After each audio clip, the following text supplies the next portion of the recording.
Halo pemirsa, apa kabar Anda hari ini? Senang sekali saya Raden Madlias dapat kembali menemani Anda dalam sebuah program talkshow inspiratif. Ini dia Bincang Sehati.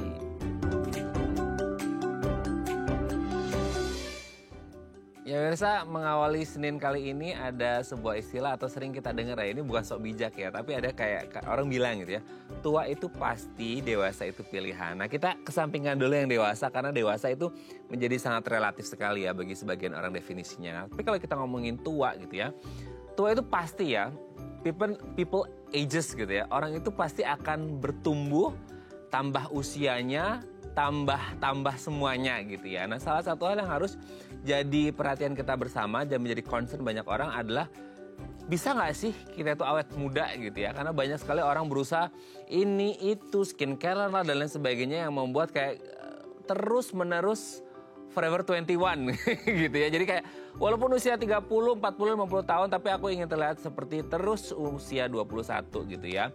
Ada ngomong forever 21 lah, forever 20 lah dan lain sebagainya deh. Itu tergantung definisi masing-masing. Tapi kalau kita berbicara orang akan mengalami proses aging. Yes, mereka itu pasti semua termasuk saya, Anda dan semua orang pasti akan mengalami. Kalau dikasih umur panjang sama Tuhan ya amin seperti itu ya. Tapi kadang-kala kita ngeliat kayak oh iya, orang yang akan berumur itu, yang akan menua itu kira-kira ya kayak orang-orang yang masuk usia pensiun. Let's say kayak 50 plus, 60 plus dan sebagainya. Tapi sekarang ini kayak kita ngelihat kok ada ya orang usia kayak baru 30-an, 40-an. Tapi kayak udah kayak look so old gitu. Kayak kelihatannya tua banget gitu. Nggak segaris inline dengan usianya gitu ya. Kayak usia 30 tapi udah kayak 50 gara-gara katanya itu penuaan dini. Entahlah muncul kerutan di wajah lah, inilah itu dan lain sebagainya. Nah terus gimana sih? Bisa nggak sih kalau penuaan dini ini dicegah? Nah makanya kita akan spill tips-tipsnya hari ini. Kita akan membahas gimana caranya mencegah penuaan dini supaya you look good gitu ya. Walaupun meskipun usianya udah kayak 50, 60 tapi masih kayak forever 21. Nah tapi sebelum kita ngomongin tentang gimana cara mencegah penuaan dini, kita akan membahas terlebih dahulu beberapa mitos atau fakta seputar ini ya, paling banyak ditakuti oleh semua orang termasuk kita semua lah ya. Itu adalah kerutan di wajah. Nah kadang-kala kita berbagai cara kita lakukan untuk biar muka kita itu nggak menghasilkan atau muncul banyak kerutan. Nah kita akan bahas terlebih dahulu mitos fakta seputar kerutan di wajah ya. Oke kita lihat yang pertama pemirsa ya. Krim kulit ampuh cegah munculnya kerutan. Sekarang kalau ngomongin krim kulit ya, entah itu day cream, night cream, krim-kriman lah pokoknya ya. Sekarang banyak krim-kriman gitu ya, asal jangan es krim gitu ya. Itu banyak deh skincare dari yang harganya ada nggak sih ribuan, mungkin puluhan ribu lah kali ya. Puluhan ribu, ratusan ribu, even millions gitu ya. Itu udah banyak tersebar di mana-mana. Nah salah satu yang mungkin menjadi concern kita adalah oh ini nih apa ya, ini adalah krim yang anti wrinkle gitu ya, alias anti kerut gitu ya. Jadi membuat muka kita itu jadi kayak bukan susah ya, muncul kerutannya itu bisa diperlambat supaya tetap terlihat awet muda. Karena ini menjadi concernnya banyak orang ya, kayak di daerah-daerah lipatan gitu itu muncul kayak kerut-kerutan. Nah salah satu yang jadi solusi banyak orang adalah dengan mengoleskan anti wrinkle cream atau krim anti kerutan seperti itu. Nah apakah ini menjadi solusi yang paling jitu untuk mengatasi kerutan di wajah atau sebenarnya ya bisa jadi bisa enggak, dalam artian kayak oh kandungannya apa dulu gitu ya, apakah mahalnya harga sebanding dengan kualitasnya, nanti akan kita bahas ya. Oke kita lanjut yang kedua pemirsa. Menyipitkan atau menggosok mata sebabkan kerutan. Jadi kayak mungkin kita lagi aduh panas banget gitu kayak silau, matanya kan kayak kerip-kerip gitu ya. Atau mungkin kayak lagi kemasukan debu gitu ya, aduh langsung kucek-kucek mata. Itu kan hal yang mungkin nggak kita sadari ya, kayak refleks begitu aja kita lakukan karena responsnya mata gitu ya, kena sinar yang silau langsung nyipitin, kemudian kena debu langsung kita kucek-kucek. Nah ini kan hal-hal yang sering kali terjadi di bawah under control gitu ya, nggak terkontrol sama kita, kayak ya udah responnya secara langsung aja. Tapi hal-hal yang seperti ini sebenarnya bisa nggak sih menyebabkan kerutan? Karena kan ya nggak setiap hari juga ya kita melakukan itu atau nggak setiap saat juga. Tapi apakah memang berdampak atau enggak nanti akan kita bahas ya. Apalagi kita di Indonesia lagi trik-triknya ya. Kita sering nyipitin mata kalau lagi dikerja di outdoor semisal gitu ya. Oke kita lanjut yang ketiga. Salah arah basuh wajah bisa picu kerutan. Nah ini dia bagi Anda yang suka face washan gitu ya, jadi membasuh muka gitu ya, dan lain sebagainya. Sering kali kita harus diajarin, kadang-kadang dibilang sama, kamu kalau ngebasuh muka gitu ya, itu kan ada yang gini ya, orang apa ke atas gitu atau ke bawah-bawah. Nah ini katanya bisa ngefek loh pemirsa. Katanya kalau kita salah apa ya, kayak mungkin gini gitu ya, ke bawah itu jadi kayak dia bisa nurunin kulit wajah kita gitu, nurunin jadi kayak lebih mudah apa sih bahasanya, yang ngelondoy gitu ya, apa sih bahasanya, yang ngelondoy lah gitu, jadi kayak lebih cepat kayak orang tua gitu. Jadi kayak kalau bisa itu harus diatasin. Sama halnya kalau mungkin Anda makeup artist gitu ya, itu salah satu alternatif yang disarankan kalau kita lagi pakai shading atau segala macam itu jangan sampai kuasnya yang ke bawah, tapi kalau bisa kuasnya yang ke atas gitu. Nah ini pengaruh nggak sih sebenarnya dengan kondisi kulit kita, nanti akan kita bahas ya. Oke, kita lanjut yang keempat pemirsa. Kulit berminyak lebih rendah berisiko alami kerutan. Nah ini dia, ada banyak sekali jenis kulit di muka bumi ini. Terutama kalau kita ngomong di Indonesia, kulit berminyak, kulit normal apa sih ya, kulit kering, kulit sensitif dan lain sebagainya. Nah kita akan bahas ini nanti. Sebenarnya dari beberapa jenis kulit ini, mana kira-kira yang paling rentan mengalami kerutan, atau mana juga yang paling relatif aman gitu ya, atau sebenarnya nggak ada satu definisi satu jenis kulit yang lebih aman. Ini tergantung gimana kita melakukan perawatan ke kulit kita. Jadi meskipun dia kulit berminyak atau kulit kering, kulit normal, kulit sensitif dan lain sebagainya, tapi kalau perawatannya bagus ya insya Allah bisa bagus. Tapi kalau nggak, ya rajin disiplin ya susah juga gitu ya. Oke, kita lihat yang terakhir pemirsa. Latihan wajah bisa cegah munculnya kerutan. Nah sering ada kayak nah ini kan jadi kayak menggerakkan muka kita gitu. Bahkan pernah saya baca juga orang yang sering senyum dengan orang yang sering cemberut gitu, karena itu bisa beda gitu ya. Jadi kalau Anda sering senyum, Anda suka cemberut dan lain sebagainya, itu bisa ngefek ke kerutan di wajah, itu bisa muncul lebih cepat atau muncul lebih lama. Nah kalau latihan di wajah gitu, gerakan di wajah, ini juga bisa ngefek nggak sih? Nanti akan kita bahas ya. Oke, itu tadi beberapa mitos atau fakta seputar kerutan di wajah, dan kami akan membahasnya sesaat lagi. Tetap bersama kami di Bincang Sehati.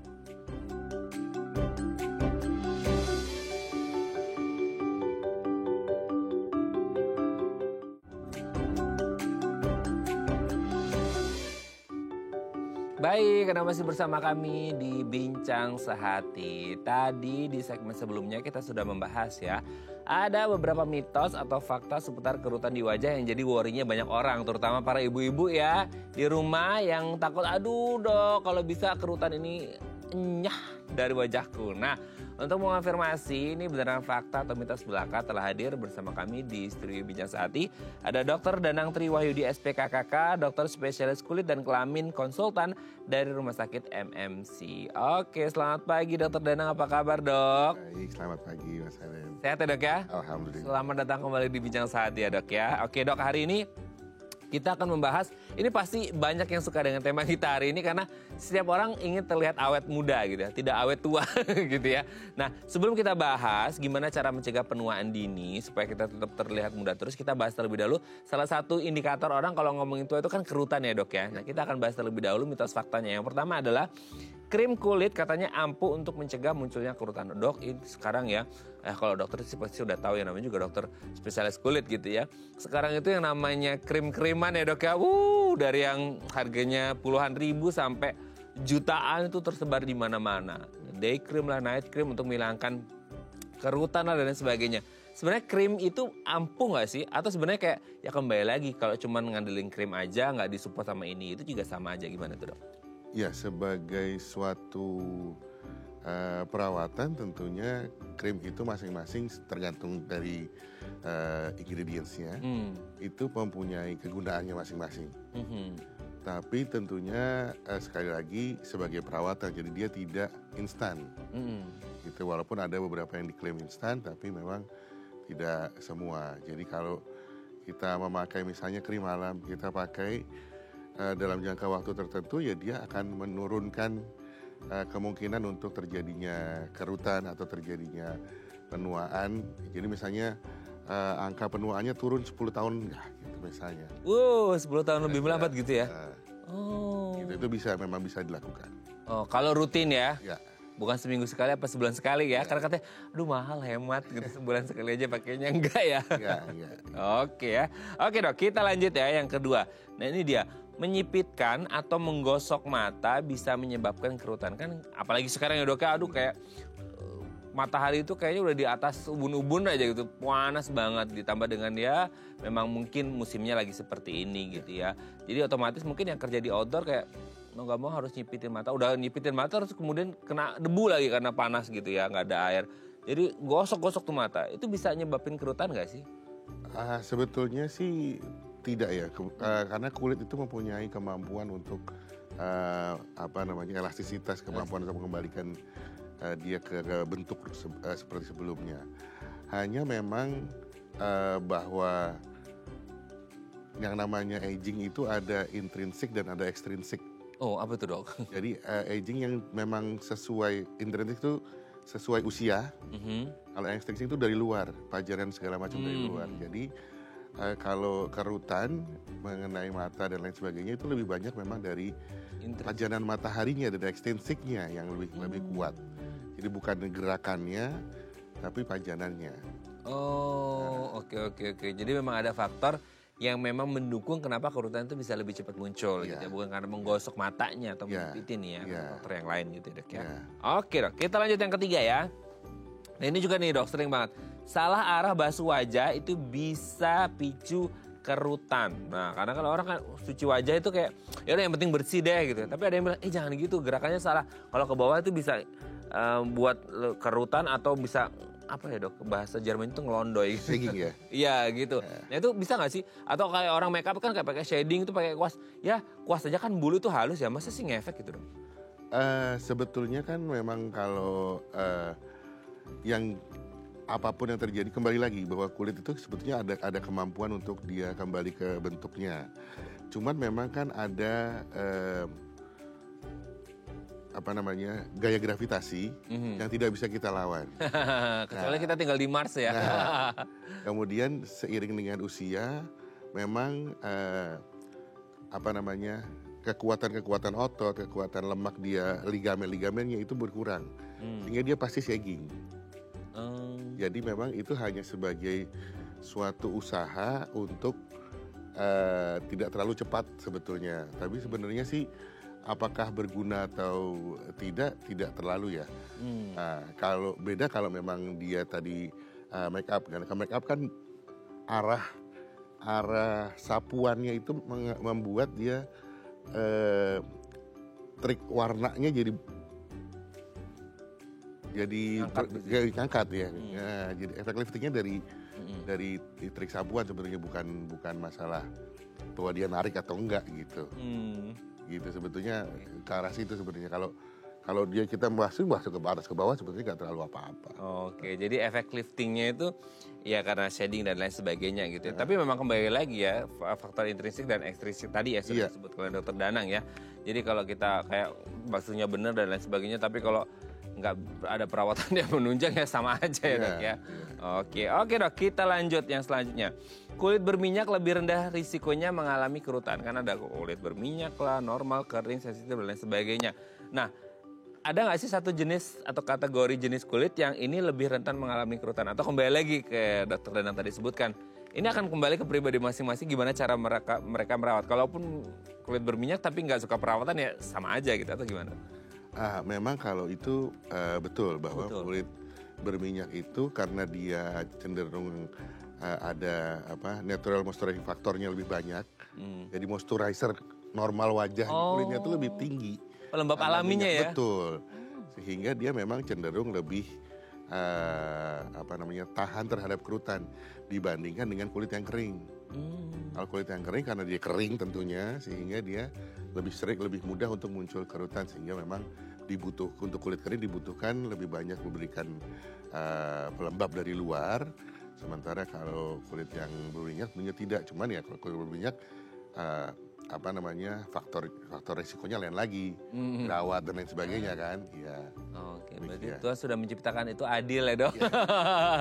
Jadi, tapi intinya kembali lagi ya, entah itu berminyak, kering dan lain sebagainya, kembali lagi bagaimana cara kita merawat. Kalaupun ya oke, semisal yang berminyak itu risiko untuk kerutan lebih rendah, tapi jerawatnya bisa jadi risikonya lebih tinggi. Nah, berarti pinter-pinter kita untuk menjaga supaya nggak mengalami jerawat dan lain sebagainya. Karena ini bagaimanapun kita ngomongin kesehatan kulit secara menyeluruh gitu ya. Oke dok, kita lanjut yang terakhir. Latihan atau senam wajah itu katanya bisa bahasanya mencegah munculnya kerutan. Jadi kayak selama ini kayak aku nggak mau ketawa ngakak gitu, aku nggak mau ini, aku mau diem aja gitu kayak cemberut. Karena kalau ketawa kan kalau ketawa gini, nah akhirnya timbul kerutan. Jadi kalau diem kan tuh dok nggak menimbulkan kerutan. Nah sebenarnya gimana sih dok kalau senam wajah, nambah gerak lagi, nambah kerutan lagi, gimana tuh dok?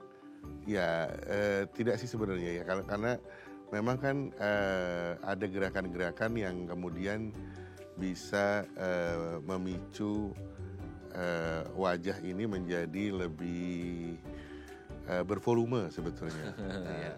Nah kalau kita lebih bervolume tentunya kan dia kelihatan lebih muda ya.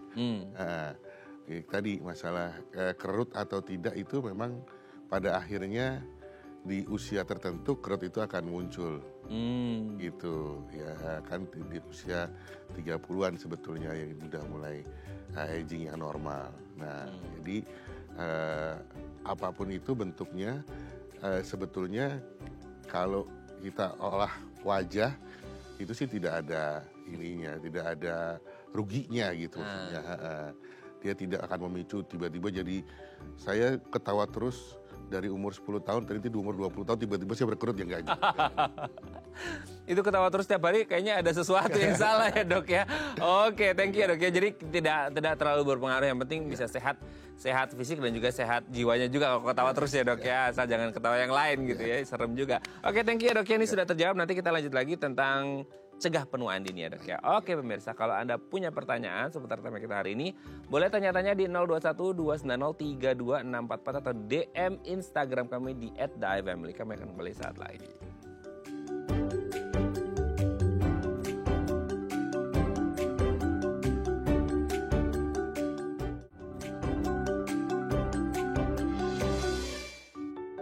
Baik, karena masih bersama kami di Bincang Sehati, kita masih membahas tema kita hari ini. Ini pasti tema for every one of us gitu ya. Kita semuanya, karena kita semua pasti ingin terlihat lebih muda, lebih cantik, lebih ganteng, lebih glowing dan lain sebagainya. Nah, salah satunya adalah dengan stop gitu ya. Semoga tidak terjadi penuaan dini. Karena kalau ya penuaan itu pasti akan jadi. Karena kita manusia bukan robot ya. Robot pun butuh maintenance seperti itu. Tapi kalau bisa jangan dulu dia muncul di usia 30, 40, 50. Kalau boleh ya nanti dia 70, 80 kalau umurnya panjang gitu ya. Amin. Nah, kita mau bahas nih gimana caranya, tips-tipsnya supaya kita bisa mencegah munculnya penuaan dini. Nah, kalau Anda punya pertanyaan seputar tema kita harian atau sekarang lagi kayak galau banget ini kerutan di mana-mana, boleh tanya-tanya di 021-290-3244 atau DM Instagram kami di @theifamily. Kita masih bersama dengan Dr. Danang Triwahyudi SPKKK, dokter spesialis kulit dan kelamin konsultan dari Rumah Sakit MMC. Oke, Dok. Sebelum kita bahas penuaan dini, sebenarnya kulit yang sehat ini seperti apa sih? Kan kayaknya sekarang itu agak ngeblur ya. Agak ngebias definisi kulit yang sehat. Jadi kulit yang sehat itu kalau terutama di Indonesia adalah putih, mulus, glowing. Kita nggak ngerti di lapisan-lapisan di dalamnya seperti apa. Kulit yang sehat ini seperti apa? Haruskah putih? Haruskah glowing? Sampai lalat, pleset. Itu kan sekarang banyak dok yang di sosmed lagi live itu. Wah udah kayak pantulannya itu udah kayak gimana gitu. Gimana tuh dok? Ya sebenarnya kalau kita bicara mengenai kulit sehat itu yang sesuai usia ya. Jadi bahwa misalnya supple gitu, kulit bayi itu bentuknya supple, masih lembut, tidak ada halus. Kemudian dia kalau anak itu sudah mulai agak berminyak sedikit. Kemudian kalau warna tentunya sih warna sesuai dengan tone warna kita ya. Yang penting itu kan cerah sebetulnya. Kulit itu sebetulnya bersemi pinkish gitu. Pinkish. Itu udah udah cukup sehat sebetulnya. Jadi kayak kulit bayi gitu. Nah, itu sih sudah cukup baik. Kemudian tidak ada spot-spot, ya itu aging spot kan biasanya.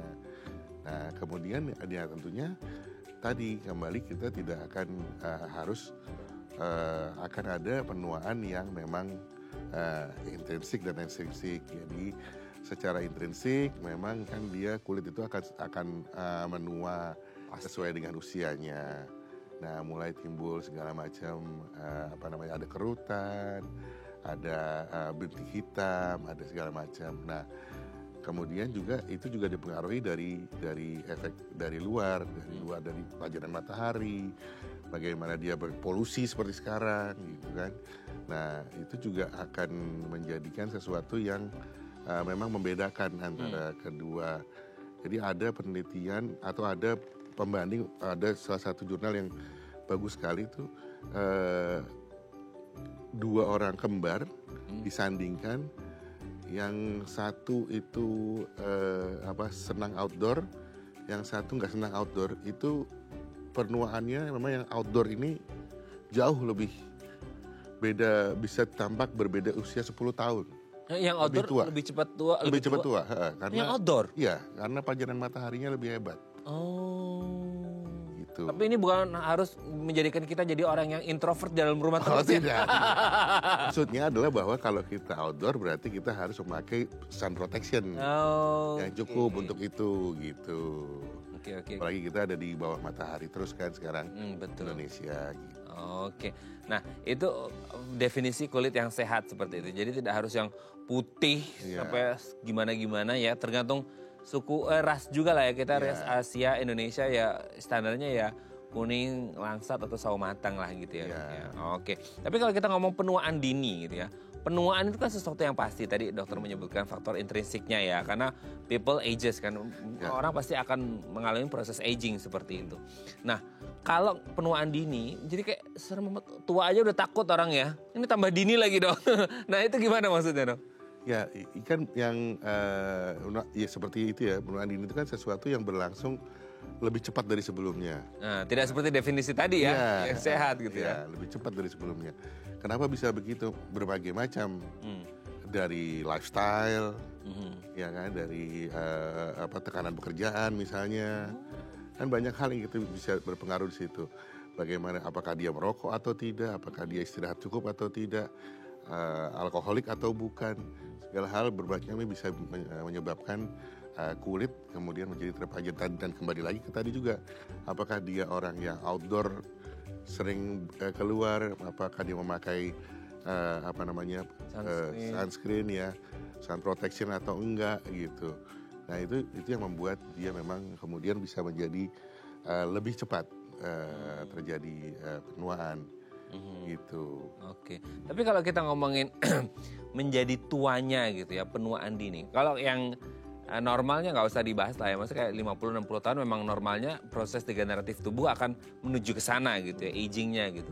Tapi kalau untuk penuaan dini ini sendiri, sebenarnya yang dimaksud dengan penuaan dini itu kayak faktor-faktor yang di dalam yang akhirnya membuat nanti akan lebih cepat munculnya ke muka, kulit dan lain sebagainya, atau sebenarnya yang dimaksud dengan penuaan dini itu memang udah udah muncul, udah tampak gitu, dalam artian biasa kerutan itu muncul di usia 50 plus, ternyata ini 30 plus udah mulai kerutan. Jadi penuaan dini itu udah benar-benar muncul dok? Atau dari dalamnya dulu prosesnya yang akhirnya nanti dia akan muncul kemudian gitu?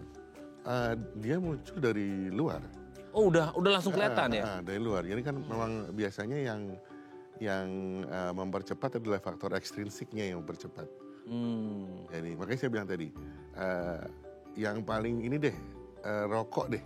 Nah, asap rokok itu kan mempengaruhi penuaan. Nggak hanya ke paru-paru ya? Nggak hanya ke paru-paru. Pajanan asap rokok itu mempengaruhi ke penuaan. Nah,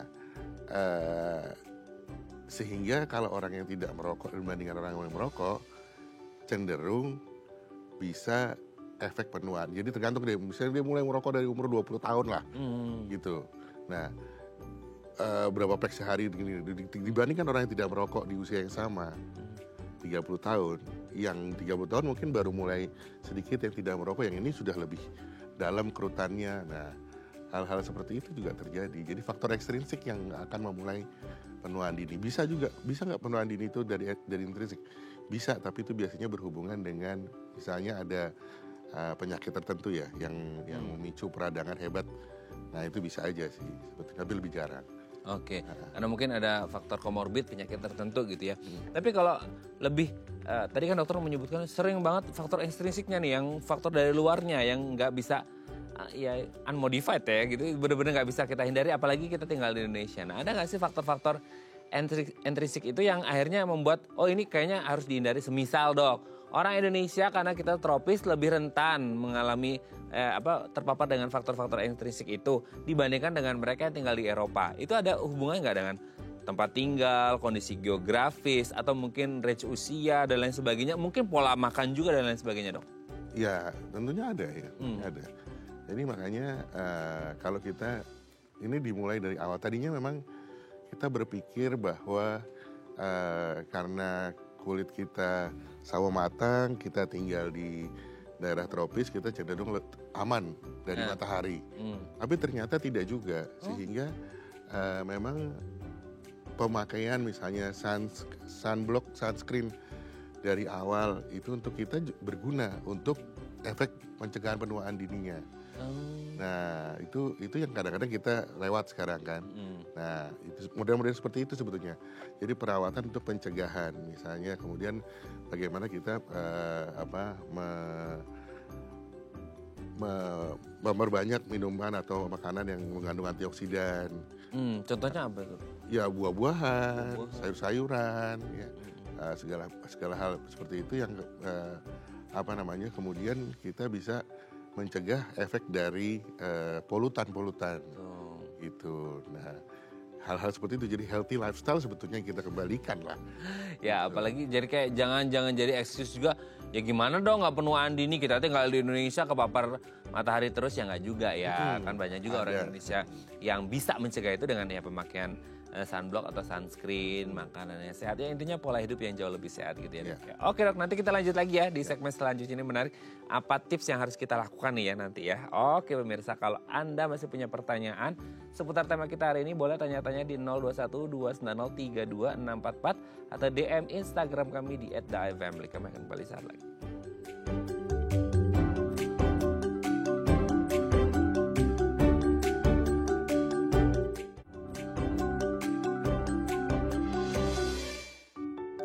Baik, Anda masih bersama kami di Bincang Sehati. Kita masih membahas tema kita hari ini seputar, ayo gimana caranya bisa mencegah penuaan dini supaya kita tetap muda gitu ya. Nah kalau Anda punya pertanyaan boleh di 021-290-32-644 atau DM Instagram kami di @daifamily. Kita masih bersama dengan Dr. Danang Triwahyudi SPKKK, dokter spesialis kulit dan kelamin, konsultan di Rumah Sakit MMC. Oke dok, kalau tadi kan di segmen sebelumnya udah tuh, oh kita di Indonesia dengan limpahan sinar matahari yang luar biasa dahsyat, apalagi belakangan ini dok ya. Itu kayaknya produk sunscreen tuh kayaknya penjualannya meningkat tajam gitu ya. Yaitu rezeki buat kita semuanya gitu. Tapi kalau kita ngomongin dari ya udah dikasih sunscreen dengan sun protection yang luar biasa, dengan pakai topi, kacamata dan lain sebagainya deh gitu ya. Ada nggak sih dari faktor-faktor itu yang meskipun sudah begitu, kalau jenis kulitnya tertentu gitu ya, ini bisa jadi lebih rentan mengalami penuaan dini. Kalau let's say kayak tadi di segmen mitos fakta kita bahas, kulit berminyak itu lebih rendah risikonya mengalami kerutan. Nah kalau konteksnya adalah penuaan dini, ada beda nggak sih antara kulit berminyak, kulit kering dan lain sebagainya, dengan lebih cepat atau lebih lambat mana mengalami penuaan dini gitu? Ya, jadi memang kembali lagi bahwa tadi salah satunya adalah memang di natural stressing factor tadi ya. Jadi kulit yang kering memang dia akan selalu cenderung lebih cepat untuk mengalami penuaan dini. Dan ada memang orang-orang yang mempunyai kecenderungan untuk mempunyai kulit yang kering. Ya tadi itu blazingnya adalah masa remaja, dia nggak kena jerawat. Gitu ya. Blazing. Ya karena pada saat masa remaja kan dia belum butuh, nggak akan mengalami kerutan kan. Yes. Belum worry-nya belum ada. Tapi pada saat dia sudah kemudian menginjak usia sekitar di atas 25 gitu 30, nah dia biasanya akan lebih tampak gitu. Kemudian ya tentunya diperbaikinya adalah dengan memberikan pelembab dari luar, karena itu memang tidak sesuatu yang tidak bisa diperbaiki hanya dari dalam saja. Memang harus kita berikan faktor pelembab dari luar. Jadi itu yang orang-orang dengan kulit kering itu yang memang cenderung lebih cepat untuk mengalami kerutan atau penuaan dini. Gitu. Ya, jadi memang sekarang makanya juga banyak di pasaran tadi yang Anda sebutkan, hal-hal yang kita misalnya memberikan pelembab atau bentuk isian seperti alpha hydroxy acid atau seperti retinol yang kemudian mencoba untuk membuat si kulit ini kembali normal gitu dengan ringan. Karena kalau terlalu kuat juga nanti takutnya iritatif sama kulit-kulit sensitif begitu. Terus kalau itu kan dari sisi kulitnya, jenis kulitnya, geografis sudah. Kalau dari jenis kelamin atau sama aja, Dok? Kalau jenis kelamin sebetulnya tidak terlalu membedakan secara signifikan ya? Secara signifikan. Hanya memang kalau di Jakarta sih mungkin tidak terlalu ya. Karena ya apalagi saat ini juga sudah banyak kaum laki-laki yang juga lebih concern terhadap penampilannya. Ya, tapi kalau kita ke luar ya tentunya itu membedakan karena laki-laki lebih sering ada di luar kan. Dan kayak agak careless sama kulitnya gitu nggak sih? Tidak peduli ya, maksudnya kan disuruh pakai pelembab laki-laki setengah mati nyuruhnya. Itu sudah bisa berantem kali ya sama istrinya ya. Yeah. Papa pakai pelembab nggak mau kayak perempuan gitu ya. Iya, jadi memang hal-hal seperti itulah. Kalau di luar kan memang kecenderungan laki-laki untuk lebih banyak di luar itu juga mempengaruhi faktor tadi lingkungannya yang Oke, Dok. Ini yang kemudian lagi viral happening di mana-mana, kita tahu lah ya. Sekarang kayak penjualan sunscreen apapun itulah ya gitu ya. Krim-kriman itu kan melonjak tajam ya, alhamdulillah sih seperti itu. Tapi mungkin bisa gini, Dok. Bukan hanya satu sih, mungkin lebih banyak kandungan apa sih yang harusnya ada gitu kan ada orang-orang yang concern ya, Dok ya, kayak untuk penuaan dini ini bagusnya di krim kita atau di skincare kita itu harus ada kandungan apanya gitu. Kalau tadi kita sempat bahas ada retinolnya lah, kan sekarang lagi happening banget gitu ya, retinol dan lain sebagainya. Ada nggak sih misalnya kandungan yang benar-benar harus ada di situ, minimal berapa persen dari total 100% bahan-bahan itu supaya penuaan dini bisa dicegah dari dini gitu? Sebetulnya sih tidak ada yang spesifik ya, karena semua ya tailor made lah sebetulnya, tergantung kebutuhannya masing-masing. Yang penting sebetulnya kalau saya sih hal yang utama itu adalah melembabkan, membersihkan, kemudian sama proteksi. Jadi proteksi terhadap sinar matahari, kemudian kita membersihkan kulit dengan baik, ya. Jadi dari segala macam kotoran, dan kemudian menjaga kelembapan kulit. Udah itu aja sebetulnya, 3 hal itu aja sudah cukup sebetulnya. Dengan bahan apa ya macam-macam, gitu ya. Tapi ya utamanya ya kita nggak usah mikirin bahan yang terlalu bingung. Sunscreen, sabun, sama pelembab, udah selesai gitu aja sebenarnya. Itu buat saya sudah itu sebenarnya sudah cukup. Itu untuk basicnya ya. Itu basicnya itu aja untuk pencegahan. Kita ngomong pencegahan penuaan dini kan. Ya, itu aja sebetulnya sudah cukup gitu. Yang lain-lain tinggal tambahannya nanti kekurangannya apa gitu. Ya kan, kalau misalnya ditambahkan di pelembabnya ada retinol sedikit untuk mencegah ini, tinggal tambahan sedikit aja, gitu. Kan sekarang banyak tuh juga ya kayak, nggak ngerti lagi, Dok, sebetulnya banyak banget ya kayak, kalau tadi kan ya yang penting dia apa tadi, untuk melembabkan, proteksi dan membersihkan gitu ya. Dan sekarang tuh kayak ada yang serum, toner, day cream, night cream, Untuk facial wash-nya juga begitu. Oh kayak kan biasanya sekarang kalau skincare dijual satu paket gitu ya dok ya. Nah itu perlu nggak sih atau kayak ya untuk orang yang dengan tujuan-tujuan khusus, dalam arti pengen lebih glowing dan lain sebagainya, mungkin boleh-boleh aja. Tapi kalau untuk yang kayak hanya sekedar melembabkan dan biar ya mencegah penuaan diri untuk basic treatment, pakai yang tadi memproteksi, melembabkan dan membersihkan. Iya, jadi basicnya 3 itu aja. Nanti yang lain itu kan Korea ada sampai 7 lapis. itu silakan aja gitu kan. Nah, itu yang lain-lain sebenarnya hanya tambahan gimmick lah ya sebenarnya. Gimmick marketing lah itu. Bisa ada gunanya, ada tentunya. Tapi apakah signifikan itu enggak juga gitu ya. Nah, makanya kadang-kadang kalau kita mau signifikan ya kita memang memakai sesuatu yang diberikan oleh dokter, misalnya krim malam atau apa yang memang kita mau lebih cepat gitu. Kalau OTC ya memang ya seadanya seperti itu. Tapi cukup 3 itu aja udah cukup sebenarnya. Makanya kalau ke dokter kan juga sebetulnya kalau yang utamanya yang diberikan pasti ada krim malam, ada krim pagi sebagai pelembab dan sunscreen, sama pembersih wajah. Udah itu yang pasti ada di regimen dokter. Gitu. Nggak ada lagi yang lain tambah-tambahan aja. Serum tambahan gitu. Gimmick kalau di makanan itu garnishnya ya, gitu ya. Penghiasnya, dekorasinya gitu ya. Oke dok, sebelum lanjut ini ada DM Instagram aku bacakan ya. Ini dari Pak Tio. Wah kebetulan laki nih yang tanya ya. Dok, saya usianya mau 40. Oke ya. Kerja kebanyakan di lapangan nih dok. Sebetulnya ini pertanyaan lucu dia. Sebetulnya pria itu butuh skincare nggak sih dok? Dan skincare buat pria itu sama seperti yang wanita nggak? Oh ya, karena banyak sekali jenis-jenis skincare. Jadi bingung, tolong dibantu ya dok. Oke Pak Tio, gimana nih dok? Baik, terima kasih Pak Tio. Jadi tentunya yang disebut skincare itu kan adalah perawatan kulit ya. Nah tentunya laki-laki dan perempuan sama-sama butuh. Nah apakah ada perawatan kulit khusus laki-laki? Ya tentunya ada yang dimodified untuk kebutuhan yang laki-laki, tentunya karena kulitnya lebih berminyak dan lain sebagainya. Tapi boleh nggak pakai yang biasa-biasa aja? Boleh juga.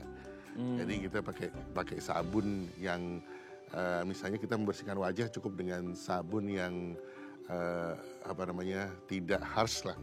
Gitu ya, tidak terlalu terlalu antiseptik banget gitu. Nah itu sudah cukup. Misalnya dibersihkan sekalian mandi, ya kan, mandi pagi, mandi sore. Terus mau dipakai sekali lagi sebelum tidur boleh. Terus kemudian pemakaian berikutnya apa? Pemakaian berikutnya sunscreen. Ya sunscreen untuk pencegahan karena Pak Tio ini keluar banyak di outdoor ya kan, sehingga dia sunscreen. Kalau memang banyak sekali di outdoor berarti sunscreennya sebaiknya diulang setelah makan siang. Nah sunscreen itu ini karena di outdoor SPF ngaruh nggak sih dok? Iya SPF sih 30 cukup lah sebetulnya. Nah kemudian setelah itu nanti sisanya tinggal krim yang terakhir atau sebenarnya memang kalau laki-laki lebih gampang pakai serum daripada pakai krim karena lebih nyaman buat laki-laki, nggak terlalu kental ya, dan makainya kan lebih gampang kalau serum. Oke. Kalau krim itu dia ada yang white cast gitu gimana ya dok ya? Iya kadang-kadang suka begitu. Makanya jadi kan nggak terlalu nyaman. Kalau perempuan kan nggak apa-apa. Nah jadi kalau mau boleh malam pakai serum, misalnya tadi serum retinol atau apa boleh. Itu aja sih udah cukup.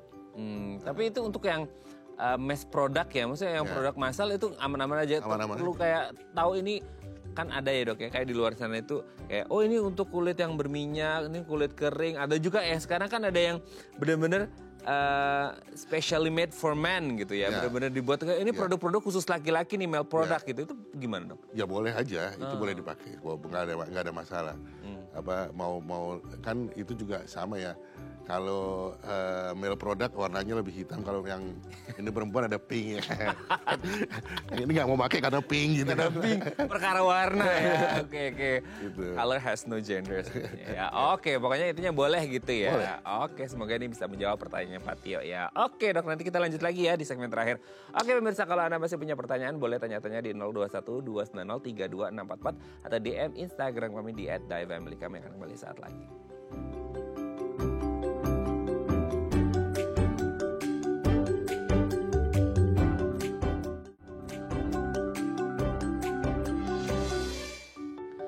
Baik, karena masih bersama kami di Bincang Sehati, kita masih membahas tema kita hari ini. Tema kita bersama, masalah kita bersama, yaitu penuaan dini. Gimana cara mencegahnya? Kita masih bersama dengan Dr. Danang Triwahyudi, SPKKK, dokter spesialis kulit dan kelamin konsultan dari Rumah Sakit MMC. Ya, oke, Dr. Danang.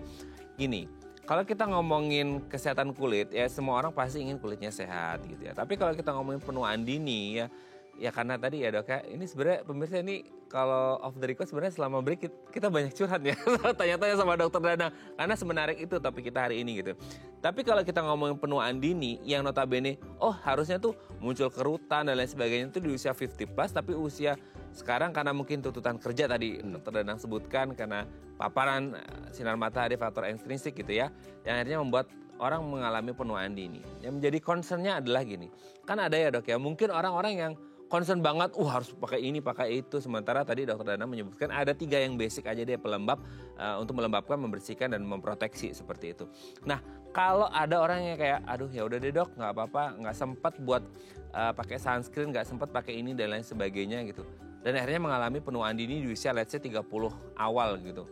Itu sebenarnya kalau orang mengalami penuaan dini di usia yang relatif muda, ya iyalah penuaan dini pasti relatif muda gitu ya. Itu sebenarnya ada efeknya nggak sih dalam artian ke kesehatan tubuh, atau sebenarnya ya secara kosmetik nggak bagus aja gitu?